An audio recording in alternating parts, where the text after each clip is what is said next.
안녕하십니까. 신인균의 군사TV 디펜스 브리핑입니다. 자, 오늘도 아주 중요한 군사안보 무기 관련 소식 알려드리겠는데요.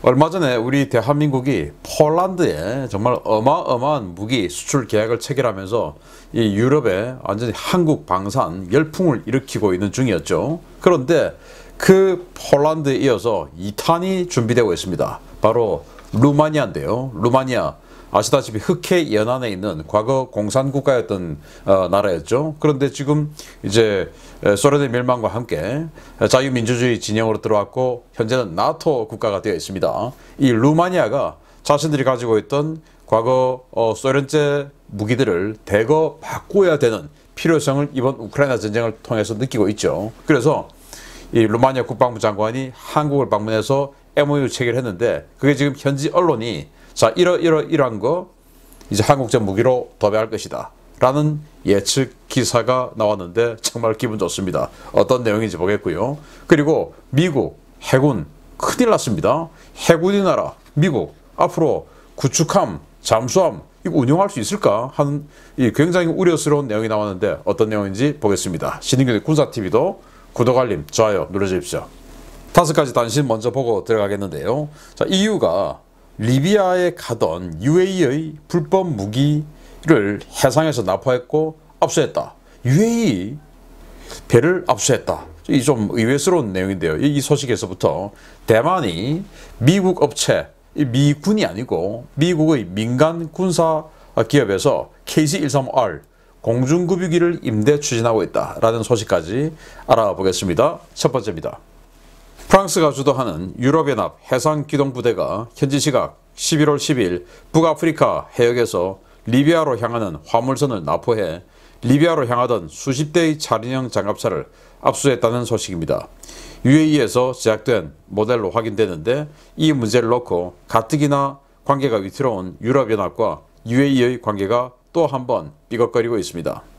튀르키예가 F-16 전투기 232대와 아칸시 무인기, 차세대 전투기에 탑재하기 위해 개발한 항공기용 에이사 레이더 시제품이 출고됐다는 소식입니다.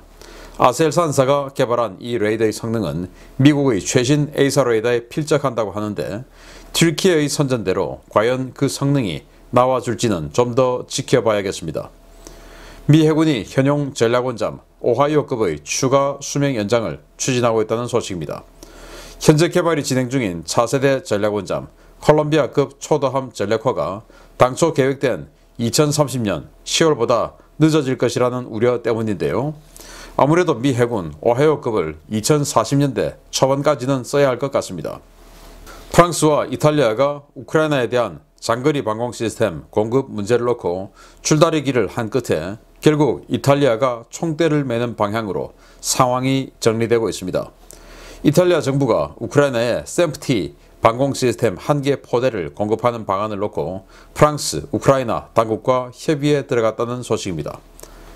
대만이 전투기 부족 문제를 해결하기 위해 미국 민간 기업으로부터 공중급유기를 장기 임대하는 방안을 추진하고 있다는 소식입니다.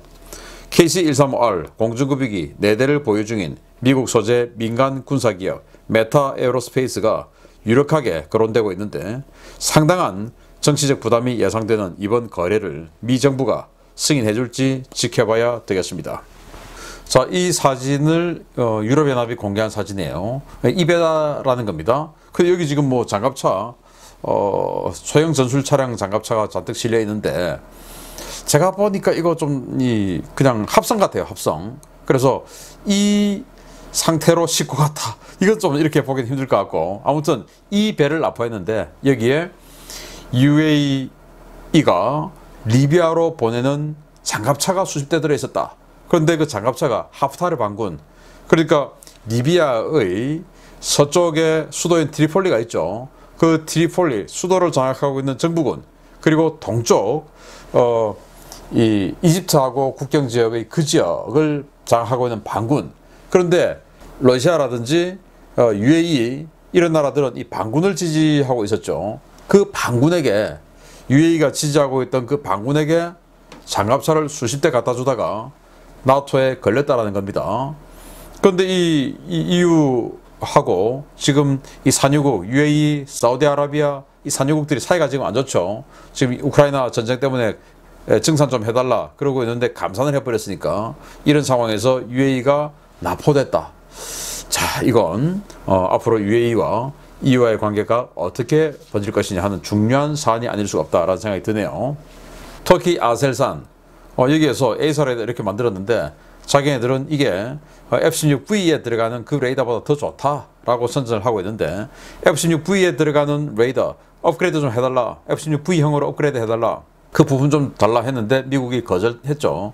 그래서 그 부품을 미국에게 좀 달라라고 한 거 보면 이게 F-16V형 레이더보다는 좋다라고 생각되기는 힘든데요. 아무튼 좋다라고 합니다. 그걸 가지고 여기 이제 무인기 F-16 여기다가 다 업그레이드 하겠다는 건데 우리도 F-16을 라이센스 생산했죠. KF-16. 그리고 터키도 생산했습니다. 근데 터키는 테러와의 전쟁에 대폭 협조를 해주면서 미국에게 이 F-16의 소스 코드를 오픈받았어요. 그래서 여기에 들어가는 무장, 장비 이런 것들을 스스로 뜯어보고 업그레이드 할 수 있는 그런 능력과 자격을 획득했어요. 그래서 이거 마음대로 할 수 있습니다. 우리는 안 되고. 참 부럽기는 한 그 조건인데 근데 미국하고 지금 관계 이렇게 돼 있으니까 그 부분은 부럽진 않고 하여튼 F-16을 마음대로 개조할 수 있는 능력 이거는 부럽다. 그래서 어떤 능력을 가지겠지 보겠습니다. 자, 오하이오급 잠수함 이 콜롬비아급이 지연되고 있으니까 이 오하이오급 좀 수명 연장해야 되겠다라고 하는 건데 오하이오급의 1번부터 4번까지는 순항미사일 원잠으로 개조됐죠. 핵미사일 빼고 거기에다가 이제 154발의 순항미사일을 집어넣고 토마호크 때리는 전용으로 쓰고 있는데 그 오하이오 1번 하면 오하이오가 1981년산입니다. 지금 41년 됐죠. 그리고 핵잠수함 SSBN으로 쓰고 있는 그 5번함부터 이제 진정한 이 전략 원잠인데 그 5번 함이 1984년도에 취역했어요. 그래서 5번함 즉 진정한 전략 원잠의 연령이 만 38년 그리고 가장 최신 가장 막내 배가 만 25년. 그런데 이걸 지금 개량 작업해서 2040년대까지 쓰겠다. 그러니까 한 60년 쓰겠다라는 말이 되네요. 야, 미국도 이렇게 아껴 쓰는 나라이구나 라는 걸 느낄 수가 있는데 좀 이따가 알려드릴 중요 소식에서 그 이유를 확실하게 아실 수 있게 됩니다. 놀랍습니다. 자, 이 이탈리아 그리고 프랑스가 공동 개발한 샘프티 이 아스터 30 미사일 들어가는 이 지대공 미사일 시스템이죠. 이거 한 개 포대를 우크라이나에 주겠다. 근데 이제 이탈리아 거 주고 아마 프랑스는 여기에 들어간 탄 좀 이렇게 주고 뭐 이렇게 정리가 되는 것 같아요. 120km 거리에서 탄도미사일까지는 아니고 순항미사일 등 다 요격할 수 있는 강력한 방공포대 한 개를 받게 되겠습니다. 우크라이나가. 자, 이 비행기인데요. 이 업체가 4대의 공중급유기를 가지고 있는데 대만 나라가 작은데 공중급유기가 왜 필요하냐? 워낙 지금 중국이 압박을 많이 하니까 대만 전투기들이 스크램블 하러 많이 뜨죠. 근데 전투기가 이륙과 착륙을 할 때 가장 많은 데미지를 입죠. 그래서 전투기가 너무 노후된다. 그래서 공중급유기로 급유를 좀 해주고 전투기의 작전 시간을 좀 느리자. 그러면 이착륙할 때 그 과부하가 좀 줄어들 거 아니냐라는 측면으로 이걸 임대를 하겠다라는 건데 그렇지만은 그건 이제 효율성의 문제지만 군사적인 측면에서 보면 훨씬 더 멀리 들어가서 타격할 수 있는 중심 타격 능력이 생기는 거죠. 항속거리가 확 늘어나게 돼버리니까. 그래서 이걸 중국의 눈치를 조금이라도 보지 않을 수가 없는 미국이 과연 허락을 해줄까라는 의구점이 있는데 굉장히 좋은 아이디어인 것 같습니다. 자, 이런 소식 바탕으로 중요 소식 들어갑니다. 첫 번째입니다. 현존하는 모든 동급 선박을 능가하는 압도적 성능 구현을 목표로 개발 중인 미 해군 4세대 전투함들의 건조 비용이 공개되어 논란이 커지고 있습니다. 현용 주력 모델들보다 비용이 크게 상승했는데 특히 4세대 공격 원잠의 가격은 충격 그 자체입니다. 미 해군이 요구하고 있는 여러 유형의 차세대 전투함의 획득 비용이 현용 함정들에 비해 크게 증가했으며 이로 인해 획득 예산을 조달하고 편성하는 데 있어 상당한 어려움이 예상된다고 미 의회 예산처 CBO가 최신 보고서에서 현지 시각 11월 11일 밝혔습니다. CBO는 해군은 오는 2030년까지 여러 조달 프로그램을 진행하고 있지만 배정되는 예산은 한정되어 있어 각 분야에서 우선순위와 예산 배분 규모를 놓고 상당한 경쟁과 고민이 있을 것으로 예상된다 라며 주요 건함 사업의 획득 추산 비용을 공개했습니다. 오는 2028년 초도함 해군 인도를 목표로 개발이 진행 중인 차세대 구축함 DDG-X의 경우 알레이버크급 플라이트 3보다는 크고 주말트급보다는 약간 작은 13,000에서 14,000톤 수준의 규모로 건조될 예정인데요. CBO는 한 척당 최소 32억 달러, 한화 4조 2,200억 원의 비용이 소요될 것으로 추산했습니다. 이는 현재 건조되고 있는 알레이버크급 플라이트 3의 척당 17억 달러의 2배 가까운 수준으로 폭등한 것인데요. 이 때문에 미 해군이 목표로 내건 DDG-X 30척 이상 확보는 현실적으로 어려워질 것이라는 관측이 쏟아지고 있습니다. 버지니아급의 후속으로 오는 2043년부터 전력화될 예정인 차세대 공격원잠 SSN-X의 상황은 더 충격적입니다. CBO는 현재 건조되고 있는 버지니아급 블락 5 모델 기준 한 척에 28억 달러 수준이지만 SSN-X는 지난해 62억 달러 수준까지 가격이 치솟을 수 있다는 추산치가 나온 뒤 1년 만에 72억 달러까지 치솟았습니다. 지난해 처음 추산 가격이 공개된 SSN-X는 한화 기준 3조 7천억 원대의 버지니아급의 2배가 넘는 8조 1천억 원이라는 비용 때문에 의회는 물론 국방부 내에서도 엄청난 질타를 받아왔는데요. 올해 추산 비용에서 척당 9조 5천억 원이라는 견적이 나오자 군은 물론 의회에서 이러한 잠수함을 건조하는 것이 합당하냐라는 문제 제기가 쏟아지고 있습니다. 해군은 의회에 SSN-X의 척당 획득 비용을 56억 달러, 7조 4천억 원 미만으로 억제할 수 있다고 항변하고 있지만 CBO는 해군이 SSN-X에 요구하는 높은 성능과 신뢰성, 향후 인플레이션을 종합적으로 감안했을 때 72억 달러에서 비용이 더 증가할 수도 있다며 해군 주장을 일축했습니다. 이러한 천문학적 건조 비용 증가는 과거 주말트급 획득 사례의 때 그랬던 것처럼 사업 자체가 취소되거나 도입 규모가 크게 줄어들 가능성으로 이어지는데요. 미 해군이 과연 적절한 중간 지점을 찾을 수 있을지 지켜봐야 되겠습니다. DDG-X 차세대 잠수함이에요. 알레이버크급 후속 모델. 이게 이제 32억 달러. 자, 여기까지는 좀 그럴 수도 있구나 라고 생각이 되는데 문제는 이것도 이제 너무 비싸죠. 사실은 환율이 높아진 탓도 있지만 어쨌든 비싸요. 이걸 그래서 30척 정도 할 수 있을까? 지금 알레이버급 플라이트 3가 17억 달러인데 이거 32억 달러. 야, 이거 알레이버급 또 타이콘 데로가급 이걸 바꿀 수가 있을까? 라는 생각이 들죠. 그런데 이거 SSN-X 그러니까 전략원잠 아니고 공격원잠. 그 공격원잠 가격이 9조 5천억 원. 여기 지금 다크이글의 해상판, 이게 극초음속 미사일이에요.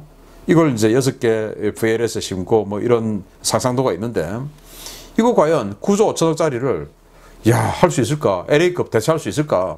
아무리 천조국이지만 이러려면 이 정도는 2천조국 돼야 되지 않겠냐라는 생각이 드는데 너무나 충격적인 그런 가격 추산인데 정말 놀랍습니다. 그렇게 보면 우리 한국의 잠수함 가격은 정말 싸네요. 제가 서울대학교 서균열 교수님과 이 한국형 원자력 잠수함 연구 영역을 할 때 우리 한 1조 5천억 정도 그렇게 계산했었는데 여기는 지금 9조 5천억이라고 하는데요. 정말 놀랍기만 합니다. 지금 물론 우리도 많이 가격이 상승하고 있겠죠. 달러가 급증하고 있으니까. 아무튼 이런 상황 바탕으로 이제 기쁜 소식, 우리 한국 방산 소식 알려드리겠습니다. 두 번째입니다. 폴란드와 함께 나토 최전선 국가 중 하나로 최근 방위력 개선에 많은 노력을 기울이고 있는 루마니아가 폴란드의 영향을 받아 메이드 인 코리아로 지상군을 환골 탈퇴시키는 방안을 검토 중이라는 소식입니다. 최소 4종의 무기체계 도입이 검토되고 있다는데 반가운 소식 기대해봐도 좋을 것 같습니다. 루마니아가 지난 9월 말 대한민국 방위산업전 참석차 방안에 한국 국방부와 방위사업청, 주요 방산기업들을 둘러봤던 바실레 든크 루마니아 국방장관이 당국에 한국산 지상무기 체계 4종 도입 검토 지시를 내려 현재 관련 검토가 진행 중이라고 복수의 동유럽 방산 소식통들이 현지 시각 11월 11일 리포트했습니다. 소식통들은 루마니아 국방부 관계자를 인용해서 9월에 체결된 것은 한국, 루마니아 국방협력협정의향서 수준이었지만 이 의향서 체결을 법적 근거로 루마니아는 한국산 무기체계를 도입하기 위한 검토 작업이 가능해졌다 라고 전했습니다. 루마니아는 지상 방산 무기체계 분야에 지대한 관심을 보이고 있는데요. 현재 운용 중인 300여 대의 TR-85 전차와 120여 대의 T-55 계열 전차를 대체하기 위해 K2 전차 또는 이 전차의 폴란드 생산형인 K2PL 전차 도입을 검토 중인 것으로 전해졌습니다. 루마니아군은 현재 140여 대가 운용 중인 MLI-84 보병 전투장갑차 대체도 추진 중인데요. 이 장갑차는 2000년대 초반 현대화 작업을 거치기는 했지만 BMP-1 기반이어서 나토 표준과 맞지 않고 노후화가 심각해 오는 2024년 이전 후계 차량을 선정하고 도입 계약을 체결한다는 계획하에 한국의 K-21 또는 그 파생형 장갑차 도입이 유력하게 검토되고 있다고 소식통들은 전했습니다. K2 전차와 K-21 보병 전투 장갑차에 이어 유력하게 도입이 검토되고 있는 무기는 K9 자주포입니다. 루마니아 육군은 440여 문의 152mm 곡사포와 220여 문의 122mm 곡사포, 150여 문의 76mm 곡사포 등을 보유하고 있지만 이들은 모두 소련 시절 생산된 노후 화포여서 대체가 시급하다는 지적이 제기되어 왔는데요. 루마니아군은 독일제 PZH-2000, 미국 M109A6 팔라딘 자주포 등과 비교 분석을 실시한 결과 K9이 가장 경쟁력 있다는 결론을 내린 것으로 전해졌습니다. 루마니아는 최근 미국과 유럽에서 가장 큰 이슈가 되고 있는 탄약 생산과 관련해서도 여러 종류의 포탄을 기술 도입 생산 형식으로 루마니아에서 생산하는 것에도 큰 관심을 갖고 있는데요. 특히 탄약의 경우 이미 공장 부지가 결정되고 예산도 배정된 상황이어서 한국의 한화 또는 풍산과의 계약 체결이 유력하다고 소식통들은 전했습니다. 루마니아는 정규군 병력이 7만 명이 채 되지 않고 연간 국방 예산도 61억 달러, 한화 8조 5천억 원 수준에 불과하지만 나토 최전선 국가 중의 하나로 유럽연합과 나토에서 거센 국방비 증액 압박을 받고 있는데요. 과연 루마니아가 폴란드에 이어 대규모 한국산 무기 구매 계약을 체결해 나토 최전선을 메이드 인 코리아로 채워줄지 기대감을 갖고 지켜봐야겠습니다. 자, K2 전차 이게 어떻게 해서 지금 건너가게 됐냐라는 이 근원을 지금 따져보면 일단 2월 24일 러시아가 우크라이나를 침공했습니다. 그래서 그 우크라이나를 도와주기 위해서 동구권 국가들 출신 국가들에게 니들 갖고 있는 T-72 전차 그 빨리 그 우크라이나 좀 지원해줘. 그 대신 독일이 치장해 놓은 레오파르트 2 A4 전차 그걸로 대체해 줄게. 이렇게 해가지고 뭐 슬로베니아, 슬로바키아, 뭐 루마니아는 지금 가지고 있는 전차가 전부 T-55 전차예요. 아까 말씀드린 뭐 TR-85 그것도 그냥 T-55입니다.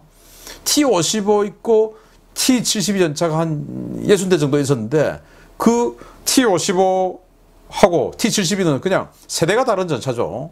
그런데 그 T-72를 레오파르트 2 A4 준다는 그 말만 믿고 덜커덕 60대를 우크라이나 준 겁니다. 폴란드도 마찬가지고. 그런데 독일이 약속을 안 지켰죠. 슬로베니아도 마찬가지고 안 지켰죠. 그래서 슬로베니아 열받아가지고 벅서 독일제 장갑차 도입하기로 된 계약을 파기해버리고 뭐 이런 상황까지 가고 폴란드는 그래 니들 안 줘? 알았어. 그러면은 우리 한국제 도입해가지고 니들 완전 엿먹여버릴 거야. 해가지고 지금 완전히 이 유럽의 종합 방산 국가로 거듭나려고 하고 있지 않습니까? 한국제로. 루마니아도 지금 그런 상황이다. 주기로 했던 거 지금 독일이 통수치고 안 주는 거예요. 그럼 어떻게 해야 되냐? 지금 이들은 우크라이나 바로 지척에 있고 그 사이에 몰도바가 있고 몰도바에는 트란스니스트리아라고 하는 러시아군이 진주해 있는 또 불법 국가가 또 있죠. 그러니까 그 트란스니스트리아를 통해서 우크라이나 꼴이 지금 날 수도 있는 겁니다. 전력 증강해야 되죠. 그래서 9월에 루마니아 국방장관이 한국에 와서 우리 한국 국방부 장관하고 이렇게 MOU 체결했어요. 방산협력 하자고. 자, 이렇게 돼 있는데 그럼 루마니아 능력 있냐? 루마니아가 어딨냐? 지금 여기입니다. 흑해죠. 그리고 여기 우크라이나입니다. 이 사이에 이 초록색이 몰도바입니다. 몰도바의 끝단에 트란스니스트리아, 친러 불법 세력이죠. 여기에 지금 러시아군이 진주해 있고 루마니아가 여기입니다. 그래서 오데사 바로 옆에 있는 이 흑해 여기가 이제 루마니아인데 그냥 우크라이나 무너지면 바로 루마니아고 그리고 크림반도하고 마주보고 있죠. 크림반도 아직은 러시아 통제권에 있으니까 바로 마주보고 있는 이 루마니아. 그래서 이 끝이 지금 폴란드거든요. 폴란드는 지금 한국산 무기로 도배되고 있고 나토의 지금 동북쪽 끝 아닙니까? 동남쪽 끝이 지금 루마니아예요. 이제 여기도 지금 급한 겁니다. 그런데 인구가 2천만 명 가까이 됩니다. 1966만 명. 국방 1인당 GDP는 여기는 좀 적어요. 14,800달러 정도 되는데 국방 예산 적죠. 한 6조 원 정도. 그런데 그래도 어쩌냐. 만들어야지. 그래서 전차는 최대 420대 수준으로 K2 전차. 장갑차는 일단 최저 140대 수준으로 이건 최저. 지금 이 차륜형 장갑차를 한 1000대 가까이 갖고 있어요. 그래서 전투 장갑차는 한 140대 있는데 그거는 기본적으로 K21로 다 바꾸고 그리고 포는 자주포는 한 대도 없고 전부 견인포만 있는데 견인포 이거 전부 다 노후됐고 그리고 포탄이 나토하고 안 맞죠. 이번 전쟁에서 보듯이 나토제 무기를 쓸 수 있느냐 없느냐가 앞으로 굉장한 경쟁력이 될 거예요. 그거 이제 본 겁니다. 그러면 자주포 도대체 뭐 몇 대를 바꿔야 되냐 포가. 그래서 최소 100대 이상. 그리고 포탄 한국제 포탄 너무 좋아. 그래서 포탄도 현지 생산하고 그리고 이제 차륜형 장갑차가 한 1000대 있으니까 그걸 지금 K808 그거하고 대체하고 이런 딜이 지금 진행되고 있다라고 루마니안 디펜스에서 보도를 한 겁니다. 아무쪼록 폴란드에서 대박 터뜨렸던 이 한국 방산이 또 루마니아 이 흑해 연안에 있는 루마니아 나토의 동남쪽 끝에서 다시 한번 확 대박을 터뜨리기를 기대하고 이 현지의 예상이 진짜 실제로 구현되기를 기대해 봅니다. 그 소식을 제가 여러분들께 또 알려드릴 수 있게 되기를 기대하겠습니다. 마치겠습니다. 감사합니다.